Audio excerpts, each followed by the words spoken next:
হাসির রাজা, জ্ঞানের রাজা, রসিক রাজা। সত্যি এই বছর আমাদের কৃষ্ণনগরে ঠাকুর মুখ তুলে চেয়েছেন। হ্যাঁ মহারাজ, ধান একেবারে পরিপূর্ণ হয়েছে। তা কবে ধান কাটা হবে পুটির বাবা? ধান তো একেবারে পেকেই এসেছে, সপ্তাহখানেকের মধ্যে ধান কাটতে হবে।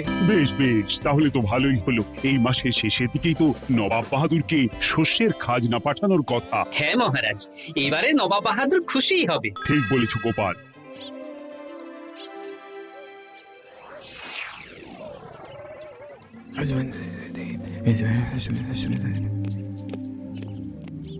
প্রণাম খাম্বাজরাজ। ওই তো কৃষ্ণনগরের মন্ত্রী চলে এসেছে।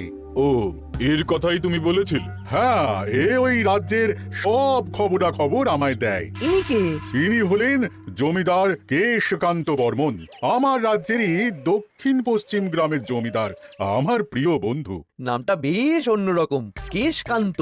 আসলে ওদের বংশ পরম্পরায় সকলের উন্নত ঘন কেশ আছে, তাই ওদের পরিবারের সবারও নামে একটা করে কেশ আছে। আমি খাম্বাজ রাজের সুমিত্র এবং সুপরামর্শদাতা। কিছুদিন আগে আমার মাথায় খুব ফুসকি হচ্ছিল, মাথার চুল পাতলা হয়ে আসছিল। কিন্তু আমার পরামর্শে একটা তেল মাখতেই মহারাজের মাথার চুল এখন ঘন হয়ে উঠেছে, আর কোনো সমস্যা নেই। বাহ বাহ বাহ, ভালো ভালো ভালো। এবার তাহলে কাজের কথাটা বলে দিন।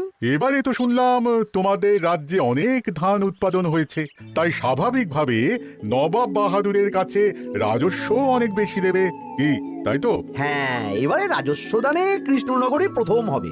না, তা হবে না। নবাবের কাছে অত ধান পৌঁছবে না, এমনকি কৃষ্ণচন্দ্রের কাছেই চাষিরা বেশি ধান রাজস্ব দিতে পারবে না। সেটা কি করে হয়? পাকা ধানে মই দিতে হবে। বললাম না, ও আমার সুপরামর্শদাতা। হ্যাঁ, আমার মন্ত্রীকে বাণিজ্যের কাজে বাইরে পাঠিয়েছি কিছুদিন, তাই কেশকান্ত মাঝে মধ্যেই আমার কাছে আসে, গল্পগুজব করে আর সুপরামর্শ দেয়। কিন্তু আমি কি করব? তুমি রাতের অন্ধকারে চাষিদের ধান জমিতে পাকা ধানে মই দিয়ে দাও, এমন ভাবে কাজটা করবে যাতে কাক পক্ষীতেও টের না পায়। আর তাতে আমার লাভ? প্রত্যেক বছর নবাব রাজস্ব দানে বিজয়ীকে 3000 মোহর দেয়, আমি তোমাকে তার থেকে 1000 মোহর উপহার দেব। 1000 মোহর? হ্যাঁ হ্যাঁ, যাও যাও যাও, কাজটা শুরু করে দাও। আচ্ছা।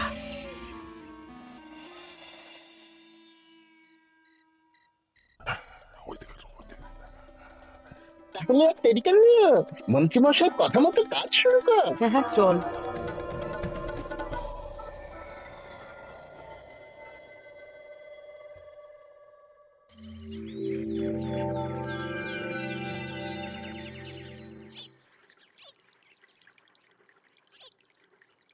এবারে তো চাষাবাদ বেশ ভালোই হয়েছে।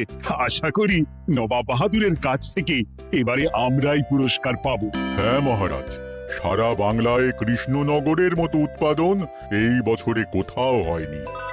সর্বনাশ হয়ে গেছে মহারাজ, সর্বনাশ হয়ে গেছে। কি সর্বনাশ হয়েছে গো পুটির বাবা? গতকাল রাতে আমাদের সব জমির পাকা ধানে মই দিয়ে দিয়েছে। সে কি? এবার আমরা কি করব মহারাজ? কাদের কাদের জমিতে হয়েছে এসব? যেই জমিতে তাকাবেন সেই জমিতেই এই কাণ্ড, ধান ঝরে সব মাটিতে পড়ে আছে। এবার আমরা কি করব? হায় হায় হায়, এবার আমাদের রাজ্যের কি হবে? নবাব বাহাদুরকে তো জবাব দিতে পারবো না। বড় বিপদ হয়ে গেল, রাজ্যে গ্রহের প্রকোপ নেমে এলো। ও, আর কদিন পরেই আমার টেকে আসবে 1000 মোহর। ঠিক আছে, তোমরা সবাই এখন বাড়ি যাও। না, আমার মন মেজাজ ভালো নেই।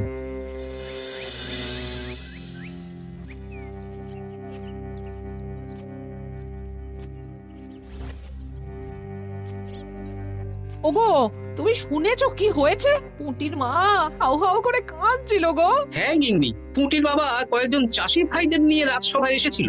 শুনলাম রাতারাতি কে বা কারা চাষ জমিতে পাকা ধানে মই দিয়েছে। কত বড় সর্বনাশ হয়ে গেল বলো, কি হবে গো? কি যে হবে ভগবান জানে। বলি তুমি পারলে না পুঁটিদের একটু সাহায্য করো। হ্যাঁ, আমি মনে মনে ভেবেই রেখেছি বুঝলে, এবার বেতন পেলে পুঁটিদের বাড়িতে মাসোহারার জিনিসপত্র দিয়ে আসবো। নবাব বাহাদুরের কাছে মহারাজ খাজনা কিভাবে দেবেন? সেটাই তো বুঝতে পারছি না। আপনি এত চিন্তা করবেন না, রাজবাড়ির ভাড়ার থেকে আপাতত কিছু বস্তা ধান পাঠানোর ব্যবস্থা করুন। তারপর নবাব বাহাদুরের কাছে গিয়ে বলবেন আস্তে আস্তে সব দিয়ে দেবেন মহারাজ। তাই করতে হবে, তাছাড়া তো আর অন্য কোনো উপায় দেখতে পাচ্ছি না। কিন্তু এবারে আর আমাদের মান রক্ষা হবে না। দেখি দু একদিনের মধ্যেই যতটা সম্ভব ভাড়া থেকে ধান পাঠানোর ব্যবস্থা করব।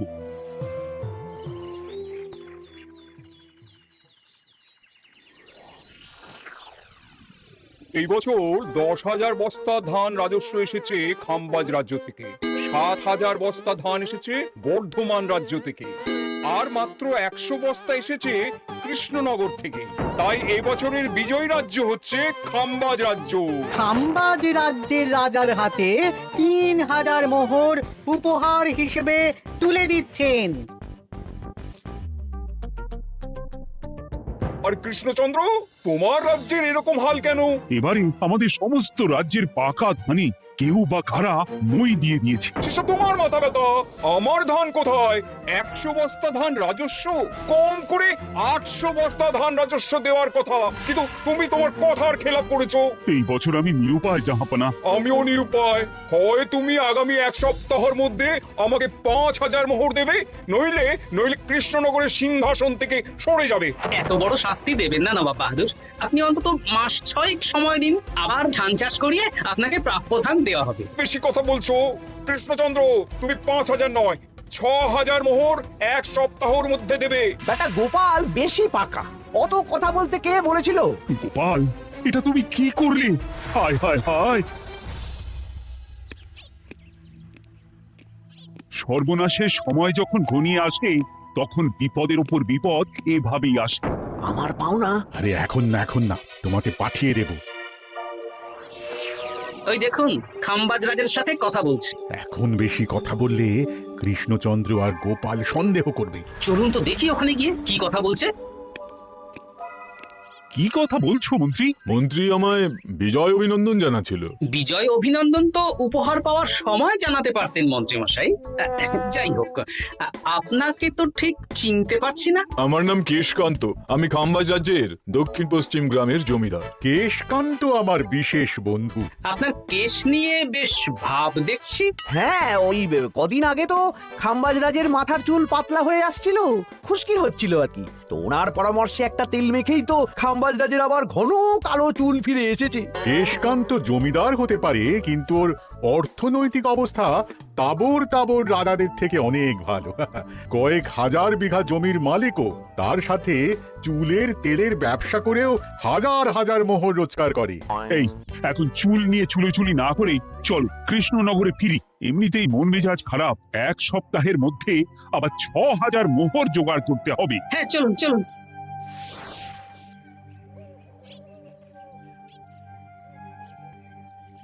আচ্ছা মন্ত্রীমশাই, আপনি এই কেশকান্ত জমিদারের ব্যাপারে এত কিছু জানলেন কি করে? ওনার সাথে তো আমাদের আজই প্রথম দেখা। হাওয়ায় কত খবরই ভেসে আসে, সেরকম আমার কানেও এসেছিল। এসব বাদ দাও গোপাল, মন্ত্রী দুজনেই ভাবনা চিন্তা করো কিভাবে 6,000 মোহর জোগাড় হবে। পাকা ধানে মই পড়লো, এখন আবার এত বড় বোঝা। আমার কাছেও মহারাজ বেশি অর্থ নেই, সব মিলিয়ে মিশিয়ে ওই 150 থেকে 200 মোহর মতো আছে বাড়িতে। যদি বেশি থাকতো আমি আপনাকে নিশ্চয়ই সাহায্য করতাম মহারাজ। তাও করতেন কিনা সন্দেহ। তুমি চুপ করো। মন্ত্রী মশাই ওই লোকটাকে জানলো কি করে?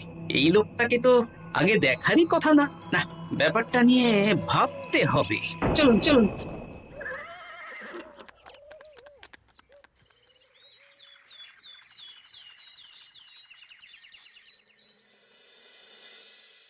বুঝলে গিন্নি, 1 সপ্তাহের মধ্যে মহারাজকে 6,000 মোহর জোগাড় করতেই হবে, নইলে সিংহাসন ছাড়তে হবে। এখন কিন্তু আমাদের উচিত মহারাজের পাশে দাঁড়ানো। কিছু ভেবেছো কি? আপাতত আমার বিয়েতে পাওয়া আংটি বন্ধক রাখবো, আর তুমি যদি... হ্যাঁ, আমার যে দুটো গয়নাগাটি আছে ওগুলো বন্ধক রাখো, পরে আস্তে আস্তে ছাড়িয়ে নেবক্ষণ। দেখি বাকি সভাসদদেরকেও বলবো, যে যতটা পারে। তারপর ভগবানই ভরসা।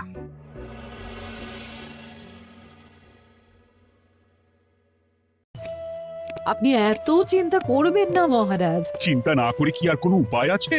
সিন্ধুকে যা আছে তা দিয়ে 3,000 মোহর হয়ে যাবে, কিন্তু তারপর আর কি করব?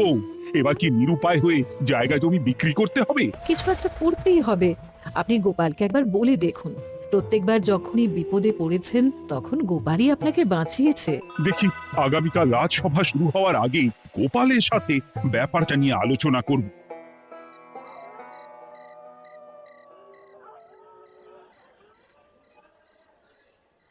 এই যে শ্যাকরা, কি করছো? এই তো বলুন। শোনো, আমার গিন্নির জন্য একটা হীরের হার বানাতে হবে, ওই 1000 মোহরের মধ্যে। 1000 মোহরে তো হীরের নাক, কান, গলা, হাত, পা সব গয়না, এই সব গয়না হয়ে যাবে মন্ত্রী মশাই। তাহলে বানাও, এই নাও 1000 মোহর। ওরে বাবা, মন্ত্রী মশাই, 1000 মোহর! এই মন্দার বাজারে এত মোহর কোথায় পেলেন? গতকালই তো বললেন আপনার কাছে 150 থেকে 200টা আছে। সে যেখান থেকেই পাই, তাতে তোমার কি? না, আমার কিছু না। শ্যাকরা, আমি কয়েকটা গয়না বন্ধক রাখবো। দেখি কি আছে, এই সব মিলিয়ে এতে আমি 15 মোহর দিতে পারবো। বেশ, তাই দাও। আমি ধীরে ধীরে শোধ করে গয়নাগুলো ছাড়িয়ে নেব। হ্যাঁ, মন্ত্রীর ব্যবহারগুলো বেশ সন্দেহজনক লাগছে। দেখি, গুপ্তচরকে কাজে লাগাতে হবে। মন্ত্রীর পিছনে ছায়ার মতো লেলিয়ে দিতে হবে।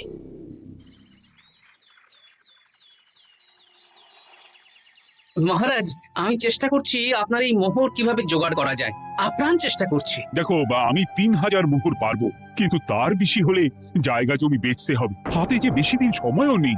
আচ্ছা মহারাজ, দেখছি। তবে মন্ত্রীমশাই চাইলেই আপনাকে 1000 মোহর দিয়ে সাহায্য করতে পারতেন, কিন্তু উনি তা না দিয়ে ওনার গিন্নির গয়না বানাচ্ছেন, হীরের গয়না। দেখি, মন্ত্রী তো কালকেই বলল ওর কাছে 150 থেকে 200 মোহর আছে মাত্র। 1000 মোহর কোথা থেকে পেল? সে উনিই জানেন। তবে তার খবর খুব তাড়াতাড়ি আশা করি পেয়ে যাব মহারাজ।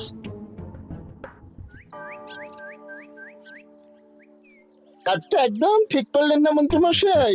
আপনার কথা শুনে আমরা সবার জমির পাকা ধানে মই দিলাম, কিন্তু আমরা একটা পয়সা পেলাম না। আপনি যে এই কাজ করার জন্য খাম্বাজ রাজার কাছ থেকে ওই 1000 মোহর উপহার পেলেন, সেটা দিয়ে গিন্নির গয়না বানাতে দিলেন, কিন্তু আমাদের বেলায় লবডঙ্কা। তোদেরকেও দেবো, একটু সবুর কর, আগে গিন্নির মাথাটা ঠান্ডা করি। না না, আমাদের এক্ষুনি চাই। আরে এক্ষুনি কি করে দেবো, আমার হাত খালি। আচ্ছা আচ্ছা, ঠিক আছে, এই নে 2 মোহর ধর, 2 ভাই ভাগ করে নে, পরে আরো দেবো। এটা কিন্তু ঠিক না। এসব আলোচনা খোলামেলা জায়গায় করা উচিত না। উফ, পরে তোদের সাথে কথা বলবো, এখন যেতে দে, বাজার করব, তারপর আবার রাজসভা আছে। আচ্ছা, এই ব্যাপারটা মহারাজকে আর গোপাল দাদাকে জানাতে হবে। গোপাল দাদা, মহারাজ আসল খবর পেয়ে গেছি। কি খবর? আমি একটু আগে শুনলাম। কাজটা একদম ঠিক করলেন না মন্ত্রী মশাই। আপনার কথা শুনে আমরা সবার জমির পাকা ধানে মই দিলাম, কিন্তু আমরা একটা পয়সা পেলাম না। আরে তোদেরকেও দেবো, একটু সবুর কর। মন্ত্রী, আমি না তোমাকে মেরেই ফেলবো। মহারাজ, মন্ত্রীমশাই এখানে গৌণ। উনি অর্থের লোভে এসব করেছেন, আর ওনাকে দিয়ে করিয়েছেন খাম্বাজ রাজ। হ্যাঁ, যাতে এবারে বিজয়ী হতে পারেন। তাই আপনি এই খবর 5 কান করবেন না মহারাজ। আমি খাম্বাজ রাজ আর ওই কেশকান্তর কাছ থেকে ক্ষতিপূরণ ঠিক আদায় করে আনবো। কিন্তু কিভাবে? শুনুন তাহলে।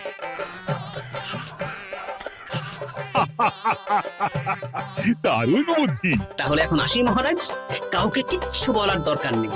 আপনি শুধু আগামীকাল সন্ধেবেলা খাম্বাজ রাজের দরবারে চলে আসুন, পারলে নবাব বাহাদুরকেও সঙ্গে করে নিয়ে আসুন। হ্যাঁ। প্রণাম খাম্বাজ রাজ। কে আপনি? আমি হতাশ রঞ্জন, পশ্চিমে থাকি। কি চাই বলুন? কিছু চাই না, তবে একটা কথা শুনলাম তাই বলতে এলাম। কি কথা?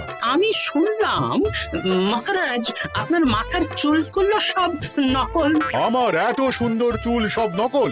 আজনামা হচ্ছে। আমি যদি প্রমাণ করে দিই আপনার চুল নকল, তাহলে কি? তাহলে আপনি আমাকে 100 মোহর দেবেন, আর প্রমাণ না করতে পারলে আমি আপনাকে 100 মোহর দেব।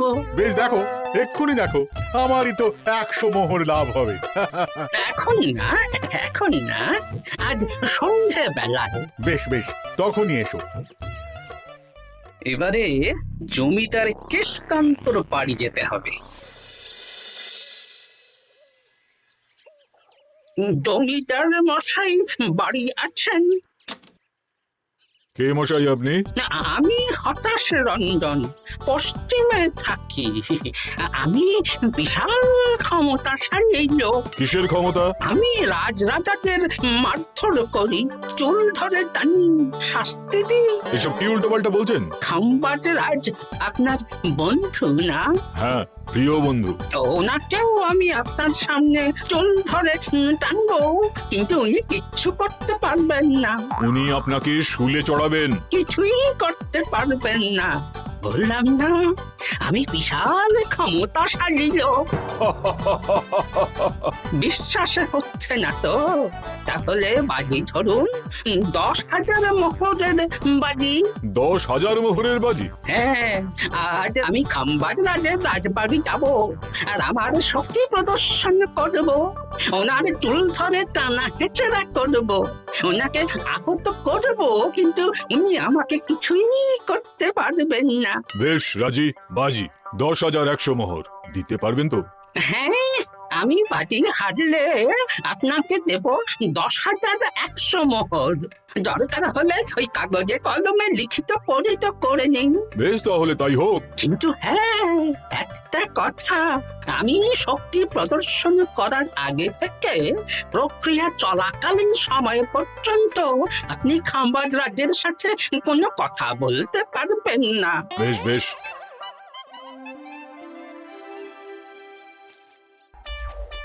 তাহলে শুরু করি। শুরু করো। এবার আমি প্রমাণ করেই ছাড়বো।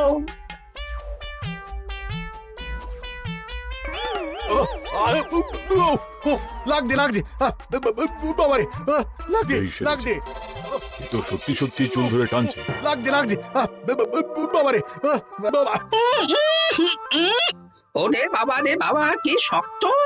এ কি, খাম্বাজরাজ কিছুই তো বলছেন না? তাহলে কি আমি হেরে গেলাম? না না খাম্বাজ রাজ, আমার ধারণা ভুল। যা শুনেছি তাও ভুল। এবার বিশ্বাস হলো তো? দাও দাও, এবারে 100 মোহর দাও। দিন কেশকান্ত মশাই, আমাকে 10,100 মোহর দিন। এ কি, ও তোমাকে 10,100 মোহর কেন দেবে? ওনার সাথেও তো বাজি ধরেছিলাম। কি বাজি? আপনার এখান থেকে বেরিয়ে এবারে দিন তো দেখি, সব কাগজ কলমে লেখা আছে। এই নাও। হায় হায় হায় হায়। সাবাস গোপাল, সাবাস, তুমি আমার মুখ রক্ষা করেছো। গোপাল, কৃষ্ণচন্দ্র, নবাব বাহাদুর, আপনারা? আমি গোপাল। এটা ছাড়া আর কোনো উপায় ছিল না খাম্বাজ রাজ। আপনি আমাদের মন্ত্রীর মাথা খেয়ে যে জঘন্য কাজটা করিয়েছেন, সেটা তো আর প্রমাণ করতে পারতাম না। তাই ছলে বলে কৌশলে আপনার প্রিয় বন্ধুর কাছ থেকে আদায় করে নিলাম। হ্যাঁ নয়, হ্যাঁ।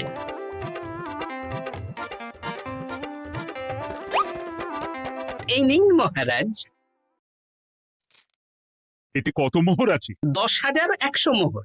এর থেকে 100 খাম্বাজ রাজকে দিন, 6,000 নবাব বাহাদুরকে, আর বাকিটা আপনার কাছে রাখুন। এত ধান নষ্ট হলো। কৃষ্ণচন্দ্র আমাকে সবটা বলেছে, আর ওর মন্ত্রীকেও নিয়ে এসেছি। ধোলাই খেয়েই সব বলে দিয়েছে। এই, কে আছো? কৃষ্ণনগরে মন্ত্রীকে নিয়ে এসো।